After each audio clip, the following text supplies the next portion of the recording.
जल्दी जल्दी जा रहा था, जंगल में पहुंचा। अचानक उसे लगा कि कहीं गिर रहा है, लपक के एक पेड़ की डाल थी, उसको पकड़ लिया, लटक गया उसको। एकदम धक्का लगा था, दिल कांप रहा था उसका कि पता नहीं कहाँ था। डरते डरते आँख खोली, नीचे देखा तो देखा एक कुआं था। उस कुएं में गिर जाता वो, बेचारे बार बार बचा। फिर और ध्यान से देखा तो देखा कुएं के अंदर अजगर था। नीचे जाता, पानी में ही नहीं, अजगर के मुंह में मृत्यु थी। फिर कांप गया, आंखें बंद कर ली, हे भगवान मेरी रक्षा कर, भगवान मेरी रक्षा कर। आंख नाक से बुलाया। जब हम अंदर से बुलाते हैं तो भगवान सुनते हैं। भगवान ने भी सुना, चल पड़े कि चलो भाई भक्त को बचाया जाए।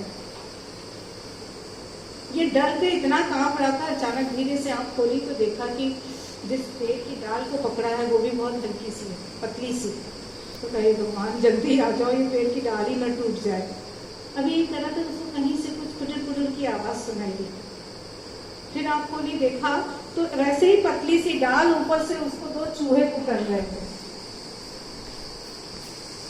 तो बस बुरा हाल, नीचे अजगर है, कुआं है, ऊपर डाल है, पतली है, ऊपर से 2 चूहे पुकर रहे हैं और आंखें बंद करनी। जब तो गए, भगवान जल्दी आ, भगवान जल्दी आ। इतने में एक मदमस्त हाथी आया, चिंगाड़ता हुआ। फिर आप थोड़ी सी खोल के देखा, जब हमें डर लगता है हम आंखें बंद भी करते हैं और देखते भी हैं।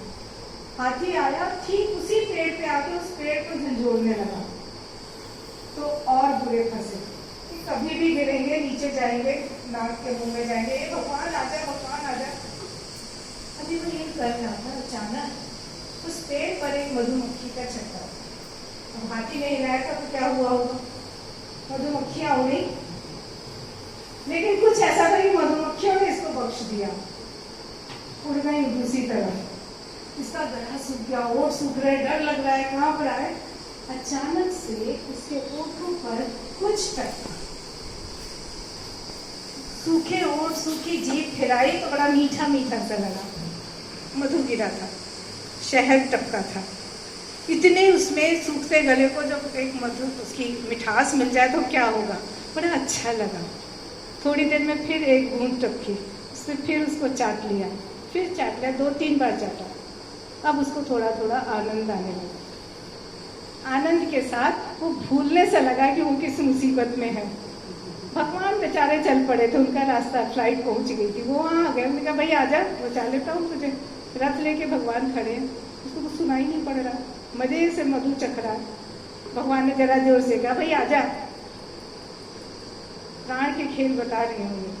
तो मधु के रस में इतना आनंदित है, भगवान को सुनना जो सुनाई पड़ा। जब उन्होंने जोर से कहा ओ भगवान आप आ गए।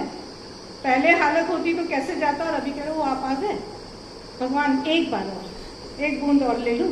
भगवान मुस्कुराए, ले ले, अब तो आओ। भगवान एक बूंद और, एक बूंद और फिर ये एक बूंद और, एक बूंद और कंटिन्यू रहा। भगवान ने कहा तू बूंद के ही चक्कर में रहे, मैं तो चला। और भगवान वहां से चले। कृपा मांगी थी, कृपा आई थी, लेकिन हम इस जो माया की बात हो रही थी सुबह, ये है माया। मधु तो मधु है, मिठास तो मिठास है, लेकिन माया ये है कि भुला देती है हमको कि अभी हम मृत्यु के मुंह में जाने वाले हैं। अब आप लोगों से मैं पूछती हूँ पूरी कहानी का, इसके प्रश्न का उत्तर देना। वो व्यक्ति जो जा रहा था वो हम हैं, ठीक है, मनुष्य है, प्राणी है। जो कुआं और उसके अंदर का अजगर है वो है मौत, ठीक। जो डाली है वो हमारा और आपका जीवन है। 2 चूहे उसको कुतर रहे हैं, यानी डाली का अंत होना है। ये 2 चूहे जो हैं दिन और रात हैं। हर दिन और हर रात के साथ हमारा जीवन बीत रहा है। मधु की जो बूंदें टपक रही हैं वो हमारे ये भोग विलास हैं। हम उसमें अटक जाते हैं, वहाँ हम माया में आ जाते हैं। हम अपने शरीर को स्वस्थ रखने के लिए भोजन करते हैं, वो कोई माया नहीं है। हम गर्मी सर्दी बरसात के हिसाब से अपने वस्त्र पहनते हैं, वो माया नहीं है। लेकिन जब हमारी कोई तृप्ति नहीं होती है, हमारी आवश्यकताएं बढ़ती जाती हैं, इच्छाएं बढ़ती जाती हैं, वो माया है। हमारी वो भावनाएं माया है, वो हमारे प्राण का चाप है, उसका षड्यंत्र है। हम उसमें फंस जाते हैं। हम सब कुछ करें लेकिन अपने को अनासक्त रूप से आगे बढ़ाते चले, तो हम माया के जाल में नहीं फंसेंगे।